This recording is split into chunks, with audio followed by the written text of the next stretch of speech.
pertama, pengertian analisis volumetri. Analisa volumetri merupakan salah satu metode analisa kuantitatif, yang dimana sangat penting penggunaannya dalam menentukan konsentrasi zat yang ada dalam suatu larutan. Keberhasilan analisa ini sangat ditentukan oleh adanya indikator yang tepat sehingga mampu menunjukkan titik akhir titrasi yang tepat. Kemudian titrasi asam basa dan iodometri, iodimetri. Nah, titrasi asam basa terdiri atas asam dan garam dari basa lemah dapat dititrasi dengan larutan baku basa. Sedangkan titrasi iodometri dan iodimetri merupakan salah satu metode analisis kuantitatif volumetri secara oksidimetri dan reduksimetri melalui proses titrasi. Nah, kemudian yang ketiga ada standarisasi baku primer. Hal ini merupakan proses saat konsentrasi larutan standar sekunder ditentukan dengan tepat dengan cara menitrasi dengan larutan standar primer.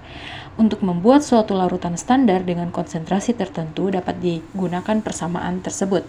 Dapat dilihat pada rumus ini digunakan persamaan yaitu molaritas sama dengan massa per mr kali 1000 per V. Nah, di mana massa itu adalah zat yang dilarutkan dalam berbentuk gram, sedangkan mr massa molekul relatif yang akan dilarutkan. V yaitu volume labu ukur yang akan digunakan dalam satuan mil.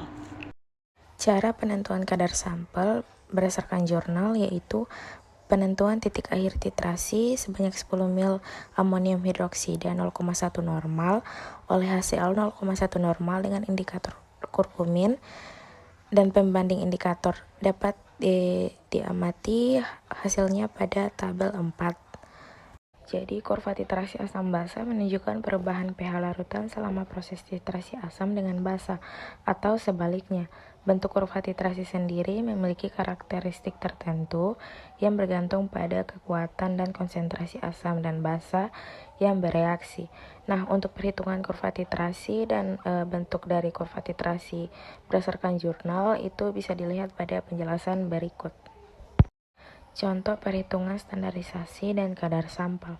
Standarisasi HCl dilakukan dengan menggunakan baku primer natrium karbonat sebanyak 354,2 mg natrium karbonat atau Na2CO3 dilarutkan dalam air dan dititrasi dengan larutan HCl.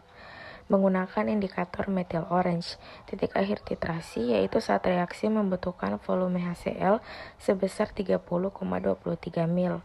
Kemudian hitunglah berapa normalitas dari HCl.